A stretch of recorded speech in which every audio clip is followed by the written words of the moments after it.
Hello students, इससे पहले मैंने शेयर स्ट्रेस के बारे में कुछ पढ़ा दिया था। मिनिमम मैक्सिमम प्रिंसिपल स्ट्रेस किस तरह से कैलकुलेट करेंगे शेयर स्ट्रेस प्री स्ट्रेस में, वो मैंने पढ़ा दिया था। अब बारी आती है ultimate share resistance of pre stress concrete member. Ultimate share resistance आप कैलकुलेट करने के लिए आपको पता होना चाहिए कि टाइप ऑफ शेयर कौन सा है। टाइप ऑफ शेयर कौन सा है वो आपको मालूम होना चाहिए। टाइप ऑफ शेयर स्ट्रेस जो डेवलप होती है, आप इस डायग्राम में देखेंगे फिगर में, तो यहाँ पे दो चीज़ दिया हुआ है, वेब शेयर और फ्लक्जर शेयर। वेब शेयर दोनों सपोर्ट्स पे, फ्लक्जर शेयर मिडिल में।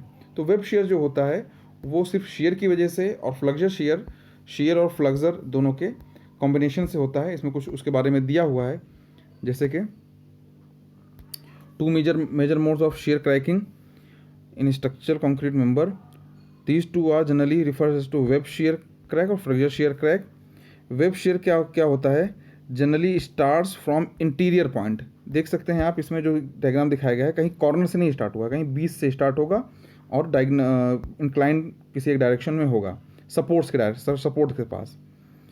किस वजह से होता है, local principal tensile stress. Local principal tensile stress जो आपने शेयर यहाँ पे कैलकुलेट किया था इसमें मैक्सिमम मिनिमम, तो उसको वो लोकल होती है। Local principal shear principal stress आपने कैलकुलेट किया था, मेजर एंड माइनर। तो वो वैल्यू अगर जो है शेयर स्ट्रेंथ से ज़्यादा हो जाएगी, exceed the tensile strength of concrete, web shear crack likely to develop in higher prestressing beam with their thin web. Thin web आपको पता है, ये फ्लंज और किसी भी मेंबर का, अगर फ्लंज मेंबर है ये वेब पोर्शन होता है, आई सेक्शन सपोज करिए, तो ये फ्लंज हो गया और ये वेब। अगर वेब बहुत थिन है तब जो है वेब शेयर क्रैक हो जाता है, जैसे नाम से ही है वेब शेयर है। और दूसरी चीज़ क्या है, particularly when the beam is subjected to large concentrated load near the simply support. जो सपोर्ट्स के पास देख सकते हैं आप, इसीलिए ये वेब शेयर सपोर्ट्स के आसपास इसमें शो किया गया है। ठीक है।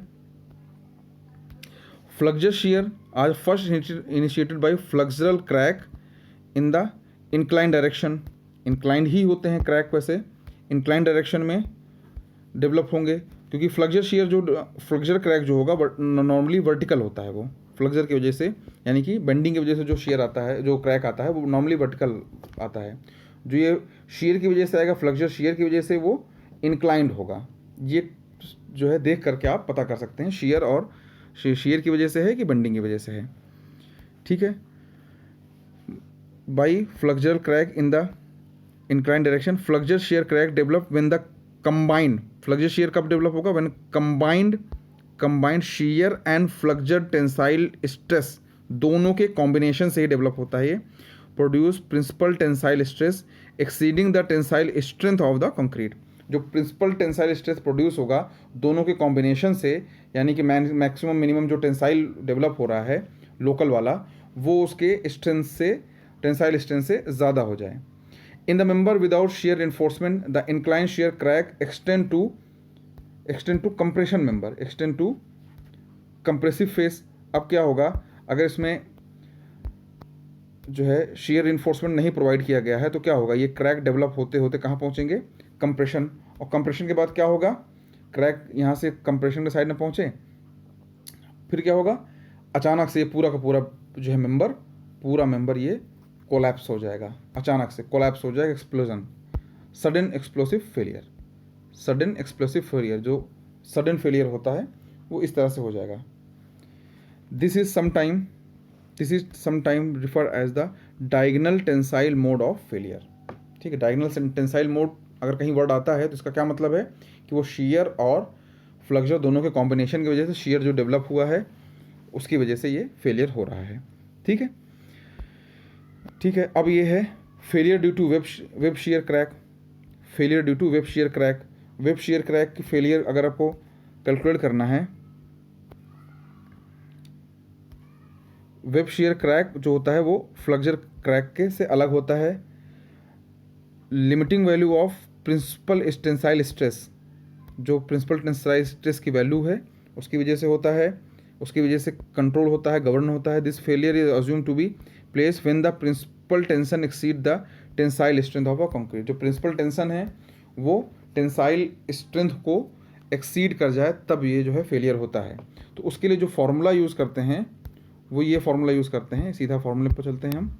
ये इस फार्मूले का आपको यूज़ करना है तब जब स्ट्रेट टेंडन प्रोवाइड करेंगे तब के लिए ये फार्मूला एप्लीकेबल है। जब स्ट्रेट टेंडन होगा, टेंडन जब स्ट्रेट होगा, सीधा सीधा टेंडन होगा, तब के लिए है ये फार्मूला। इन केस बेंड या कर्व्ड होगा, कर्व्ड या बेंड होगा, तो इसमें इसका जो कर्वेचर इफेक्ट वर्टिकली अपवर्ड, इससे पहले किया था ना, उसमें जो वर्टिकली अपवर्ड इसका लोड को बैलेंस करते हैं, लोड बैलेंसिंग वाले में, वो टर्म यहाँ पे जुड़ जाएगा, उसका लोड बैलेंसिंग वाला टर्म यहाँ पे जुड़ जाएगा। जैसे कि ये बेंड टेंडन था तो उसमें पी कितना होता था, ये 2p साइन थीटा, ठीक है। वैसे ही इसमें ये टर्म यहाँ पे आके के जुड़ जाएगा, वो p साइन थीटा। जैसे कर्व्ड होगा तो ये पूरा इफेक्ट क्या लिया जाएगा, इसके डिप से। पहले तो थीटा कैलकुलेट करें, ई कैलकुलेट करेंगे, जितना ये डिप होगी ई कैलकुलेट करेंगे, फिर इसका थीटा कैलकुलेट कर लेंगे, तो फिर क्या करेंगे, p साइन थीटा निकाल लेंगे। p साइन थीटा क्या करेंगे, इसमें प्लस करेंगे लाके। प्लस क्यों करेंगे, क्योंकि ये स्ट्रेंथ है और वो जो डिप है इसका, ये जो कर्व है ये स्ट्रेंथ को सपोर्ट करता है, इसलिए ये स्ट्रेंथ को VCW में इसको प्लस कर देंगे, साइन थीटा वाला टर्म उसको प्लस करेंगे वहाँ पे, ठीक है। अब इसको देख लेते हैं ये कैलकुलेट होकर आया कहाँ से है। कुछ नहीं किया गया है, ये इसमें देख लीजिए क्या क्या चीज़ें, कौन सा टर्म है। जो इसमें VCW है ये है अल्टीमेट शियर रेजिस्टेंस, जो हमें कैलकुलेट करना है, ठीक है। BW फिर breadth of web of member, web मतलब ये फ्लंज और दूसरा ये वेब की विड्थ कैलकुलेट करनी है। एच क्या होगी, ये ओवरऑल डेप्थ होगी, ठीक है। FCP क्या है, compressive prestress at the centroid of the section. Prestress जो प्रोवाइड किया जा रहा है, प्रीस्ट्रेसिंग जो कंप्रेसिव है, compressive prestress at the centroid of the member के सेंट्रॉइडल एक्सिस पे जो कंप्रेसिव प्रीस्ट्रेस होगा उसको नॉर्मली वही आपको दिया जाता है। FT क्या है, tensile stress of concrete, tensile strength of concrete है। FT क्या है, tensile strength of concrete. Tensile strength मतलब कंप्रेसिव जब होता है उसको पॉजिटिव लेके चलते हैं, टेंसाइल वाला नेगेटिव लेके चलते हैं, ये वैल्यू माइनस में ली जाएगी। बाकी SI और टाउ भी आपको पहले ही पढ़ा रखा है। स्टैटिक मोमेंट यानी फर्स्ट मोमेंट ऑफ एरिया या मोमेंट ऑफ एरिया सिंपली बोलते हैं, दूसरा second moment of area moment of inertia बोलते हैं। टाउ वी क्या है, maximum shear stress eight failure, जो इससे पहले मैंने पढ़ाया है, इससे पहले टाउ वी कैलकुलेट करना मैंने बताया था, ठीक है, वो हो जाएगा। तो अब क्या होगा, ये मान के चल रहे हैं कि हमने जो स्ट्रेंथ हमें उसकी कैलकुलेट करनी है कंक्रीट की, वो जो मेंबर है इसमें सिर्फ प्रीस्ट्रेसिंग प्रोवाइड करी गई है एक डायरेक्शन में, दूसरे डायरेक्शन में प्रीस्ट्रेसिंग नहीं है, सिर्फ एक डायरेक्शन में है। तो इसीलिए FCP जो था वो क्या था, कंप्रेसिव प्रीस्ट्रेस, कंप्रेसिव प्रीस्ट्रेस। तो यही मान के चल रहे हैं जो प्रीस्ट्रेसिंग है वही लेके चल रहे हैं एक डायरेक्शन की, और जिसको इक्वेट करेंगे हम minor, equating the minor principal stress. Minor principal stress यानी कि जो वैल्यू छोटी वाली आई है नेगेटिव वाली, यानी कि FT, उसकी जो स्ट्रेंथ होगी उससे इक्वेट करेंगे, इक्वेट करके सॉल्व करेंगे इसको। इसमें टाउ वी की वैल्यू भी रख दिया, यहाँ पे टाउ वी की वैल्यू भी रख दिया, उसको सॉल्व कर दिया। आपको कुछ सॉल्व नहीं करना है, बस एक बेसिक मैं बता दिया, सिंपल आपको ये फॉर्मूला याद रखना है बस, ठीक है। ये सारा सोल्यूशन के बाद, सब सॉल्व वॉल्व करने के बाद ये वैल्यू आ जाएगी, जिसे आपका मेन यूज़ है इसमें I कैलकुलेट करना, S कैलकुलेट करना, और FT FCP normal generally value given होगी, BW की वैल्यू गिवन होगी, इन सब चीज़ों की वैल्यू गिवन होगी, ठीक है। हो सकता है कभी कभी I और S की वैल्यू भी गिवन हो, ठीक है। जैसे कि इससे आगे वाला न्यूमेरिकल है, उसमें क्या है, I और S की वैल्यू कैलकुलेट करके दिखा दिया गया, मगर वो गलत है, वो डायरेक्टली वैल्यू देनी चाहिए थी उनको, वो गलत कैलकुलेशन है उसमें, ठीक है। ब्रिटिश कोड में क्या है, हाँ एक चीज़, I/S की वैल्यू जनरली क्या ले लेते हैं, अगर दिया नहीं है तो I/S की वैल्यू, अगर टोटल हाइट दिया है, I/S की वैल्यू कितना रख सकते हैं, 0.6 रेक्टेंगुलर सेक्शन के लिए और 0.85 किसके लिए, फ्लंज सेक्शन के लिए। फ्लंज सेक्शन याद रखना, फ्लंज सेक्शन यानी कि जो T section, I section, C section, L section, उनके लिए 0.85 रखेंगे, और जो रेक्टेंगुलर सेक्शन होगा उसके लिए 0.67 रखी जाएगी इसकी वैल्यू, अगर नहीं गिवन है या ऐसी कोई कंडीशन दी हुई जाती है तब, ठीक है। और ब्रिटिश कोड में ये वैल्यू इसी तरह से डायरेक्टली रख भी दी गई है, ठीक है। इसमें FT की वैल्यू अगर नहीं गिवन है, FT की वैल्यू 0.24 FC के, 0.24 FC के कैरेक्टरिस्टिक स्ट्रेंथ ऑफ कंक्रीट से एफ टी की वैल्यू आप निकाल लेंगे 0.24 अंडर रूट एफ सी के से निकाल लेंगे, ठीक है। 0.3 f c y under root f c y, ये ए आई, ये अमेरिकन कोड है, ये आपको पढ़ना नहीं है, ठीक है। इसमें कुछ और क्या है, if there are incline cable the shearing force V C W is increase. ये जो ये स्ट्रेंथ है, जब इंक्लाइन केबल है, जो इंक्लाइन केबल है या इंक्लाइन केबल या कर्व्ड केबल, इन दोनों की बात कर रहे हैं, तो शेयरिंग फोर्स, ये जो ये स्ट्रेंथ है, शेयरिंग फोर्स, रेजिस्टिंग फोर्स, वो इंक्रीज बाय द अमाउंट, किसके amount equal, increase by the amount equal to the vertical component of prestressing force. मैंने बताया था कि इस वाले फॉर्मूले में आपको साइन वैल्यू, साइन वाला वर्टिकल कंपोनेंट आपको ऐड करना होता है, वही चीज़ यहाँ पे एक्सप्लेन की गई है, vertical component of prestressing force. In the above expression the computing VCW the tensile strength of concrete में बी अज्यूम अगर दी नहीं हो तो ये कैलकुलेशन में ले सकते हैं, ठीक है। तो इस तरह की चीज़ें आप कैलकुलेशन में ज़रूरत पड़ती है तो कर लेंगे। ये कौन सा हो गया, ये हो गया failure due to web shear crack, failure due to web shear crack. अब अगला आता है, इसमें फॉर्मूला हो गया, ये अमेरिकन, बाकी और कोई पढ़ना नहीं है आपको। Failure due to flexure shear, failure due to flexure shear, flexure shear में डायरेक्टली फॉर्मूला ये VCW था, VCF है, VCW था, VCF है, डायरेक्टली फॉर्मूला पढ़ लेंगे इसमें। डायरेक्टली फॉर्मूला, ये एक्चुअल में फॉर्मूला आप सोचेंगे कहाँ से आ जा रहा है, ये सब कोड वाले फॉर्मूले हैं, जैसे आपको RCC में पढ़ते हो, ये सारे फॉर्मूले कोड वाले हैं, आपको फॉर्मूले इसमें पढ़ने हैं, ठीक है। FPE क्या है, effective prestress after all losses. ये FPE क्या है, इफेक्टिव प्रीस्ट्रेस है, effective prestress after all losses which shall not be put greater than 0.6 FP। 0.6 से FP यानी कि characteristic strength of prestressing steel, जो स्टील प्रोवाइड कर रहे हैं उसकी कैरेक्टरिस्टिक स्ट्रेंथ उसके 0.6 वैल्यू से ज़्यादा नहीं होनी चाहिए, अदरवाइज गिवन होगा, अदरवाइज 0.6 रखेंगे, इससे ज़्यादा नहीं रखेंगे, ठीक है। टाउसी क्या है, टाउसी ultimate shear stress capacity of concrete. Ultimate, जैसे टाउसी आपको याद हो तो कंक्रीट में एक टेबल दी होती है, वैसे ही टेबल से निकालेंगे, बट कंक्रीट वाली टेबल से नहीं निकालेंगे, इसकी टेबल नंबर 8.1 या फिर कोड में गिवन होगी, टाउसी की वैल्यू कैलकुलेट करना। अभी मैं दिखा दूंगा, इसमें नीचे भी टेबल गिवन है, कैलकुलेशन कहीं करनी होगी तो 8.1 टेबल, ये जो टेबल गिवन है, इसी टेबल से जो, ठीक है, इंटरपोलेट का इसको वैल्यू देख करके, जो भी वैल्यू परसेंट ऑफ स्टील की आएगी उससे जो है देख करके ये वैल्यू निकाल लेंगे, जिस ग्रेड का स्टील प्रोवाइड करेंगे उससे टाउसी की वैल्यू निकाल लेंगे यहाँ पे, ठीक है। चलते हैं फिर से ऊपर, फॉर्मूला ही पढ़ना है इसमें वैसे तो,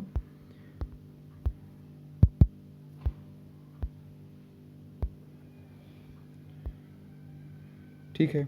टाउसी हो गया, BW बता ही रखा है, breadth of member which for flange section shall be taken as the breadth of web, ठीक है। ब्रेथ ऑफ मेंबर और फ्लेंस सेक्शन के लिए ब्रेथ ऑफ वेब रहेगा। D क्या होगा, वहाँ था क्या H, यहाँ पे D, effective depth to tendons, effective depth to tendons को किस डेप्थ पे प्रोवाइड किया गया है। M नॉट, हाँ M और M नॉट दो चीज़ें यहाँ गिवन है, M और M नॉट गिवन है। M क्या होगा, M नॉट क्या होगा, वो भी एक्सप्लेन्ड है यहाँ पे। Moment necessary to produce zero stress in the concrete at the extreme tension fibre, ठीक है। Moment necessary to produce zero stress in the concrete at extreme tension fibre, यानी ऐसा मोमेंट लगाओ उल्टे डायरेक्शन में जो कि सारे इफेक्ट को ज़ीरो कर दे, ठीक है। M naught is to be calculated by, ये किस तरह से कैलकुलेट किया जाएगा, ये M नॉट क्या है, moment necessary to produce zero stress in the concrete at the extreme tension fibre. Extreme tension fibre में कोई मेंबर है, मेंबर में लोडिंग होगी तो ये इसके बॉटम में यहाँ पे क्रैक आएंगे, ये टेंशन आएगा एक्सट्रीम फाइबर में टेंशन आएगा। तो इस एक्सट्रीम फाइबर के टेंशन को रोकने के लिए उल्टे डायरेक्शन में मोमेंट लगाओ जिससे इसका टोटल इफेक्ट जो है ज़ीरो हो जाए, उसको बोलेंगे M नॉट, ठीक है। इसको कैलकुलेट कैसे करेंगे, 0.8 FPT upon FPTI upon YB, FPT upon I upon YB, where FPT is the FPT is the concrete compressive stress at the extreme tension fiber due to effective pre-stressing force। FPT क्या होगा? Effective pre-stressing force की वजह से extreme जो है tensile कितना आएगा concrete में। और आई क्या है? Second moment of area of section है। एंड वाई बी क्या है? Distance of extreme tension fibre from the centroid of the beam, क्योंकि जो मूवमेंट जनरेट होता है वो सेंट्रॉइड ऑफ द बीम के अबाउट ही उसको बेंड करने की कोशिश करता है। ये सब चीज़ें अभी ज़्यादा उसमें परेशान होने की ज़रूरत नहीं है। अगर न्यूमेरिकल इस टाइप का होगा तो हम देख लेंगे, अदरवाइज इसके फॉर्मूला आप पढ़ लेना बस। मेन चीज़ है इसका फॉर्मूला याद रखना। वी और एम क्या है? वी और एम क्या चीज़ है? Shear force and bending moment respectively at the section consider due to ultimate load. इस सेक्शन पे जितना बेंडिंग मोमेंट और शेयर फोर्स आएगा वो है। और एम नॉट क्या था? इसको ज़ीरो करने के लिए जितना रिवर्स में लगाएंगे वो मोमेंट था। थोड़ा सा कंफ्यूजिंग है, आप इसको भी जब आगे पढ़ेंगे इस पर न्यूमेरिकल लगाएंगे तो समझ में आ जाएगा। वैसे न्यूमेरिकल इस पर नहीं है, आप इसको पढ़ लेना बस, इसको फॉर्मूला पढ़ लेना और इसके कौन सी चीज़ क्या है इसको पढ़ लेना, न्यूमेरिकल नहीं है। हाँ, एक चीज़ को और याद रखेंगे, इसमें जो ये वैल्यू है, this value should be less than, should not be less than this value, ये जो नीचे वाला है इस वैल्यू से कम नहीं होनी चाहिए जो ये वैल्यू ली जा रही है स्ट्रेंथ, क्योंकि अगर इससे कम वैल्यू होगी तो फेलियर हो सकता है। इसलिए ये this complete value should not be less than this value, इस चीज़ का भी ध्यान रखेंगे पॉइंट का। ठीक है, तो ये सब चीज़ें लगभग हो गई हैं। कोई चीज़ पॉइंट अगर बीच में होगा तो मैं उसको आपको बता दूंगा। अमेरिकन कोड पढ़ना नहीं है, इसमें सारी चीज़ें गिवन है। अब ये नंबर आ जाता है इसमें 8.8 न्यूमेरिकल का, जो मैं आगे आपको बाद में पढ़ाऊँगा अभी अगले लेक्चर में। ठीक है, इसमें जो अभी फिर से बता दे रहा हूँ मैं, इसमें अभी भी बाद में बताऊँगा। ये जो एस कैलकुलेटेड है इसमें थोड़ा इशू है, क्योंकि यहाँ पे डेटा मिसिंग है, क्योंकि यहाँ पे जो डेटा है वो तो डेटा थोड़ा मिसिंग है। यहाँ पे इनको एस की वैल्यू डायरेक्टली देनी चाहिए थी, एस की डायरेक्ट वैल्यू दे देनी चाहिए थी। क्यों? क्योंकि यहाँ पे ओवरऑल डेप्थ कहीं पर दी नहीं गई है। ओवरऑल डेप्थ और डेप्थ ऑफ वेब और इसकी दिया है फ्लेंज की, फ्लेंज सेक्शन टी सेक्शन है तो ये वैल्यू दिया है, इसमें इसकी थिकनेस दिया है, मगर इसकी डेप्थ कितनी होगी ये नहीं गिवन है। जब डेप्थ नहीं गिवन है तो आपको कैलकुलेशन में दिक्कत होगी। इसलिए मैं इसको जो न्यूमेरिकल सॉल्व कराऊंगा तो एस की वैल्यू डायरेक्टली लेकर के मैं सॉल्व करा दूंगा और बता दूंगा एस कैलकुलेट कैसे करते हैं। ठीक है, वैसे तो मैंने बता रखा है, आई की वैल्यू कैलकुलेट करना बता रखा है और वाई बार की वैल्यू कैलकुलेट करना बता रखा है, एस की वैल्यू भी बता दूंगा फिर से, जिससे आपका रिवाइज हो जाए। तो अगले लेक्चर में मैं ये न्यूमेरिकल पढ़ाऊँगा।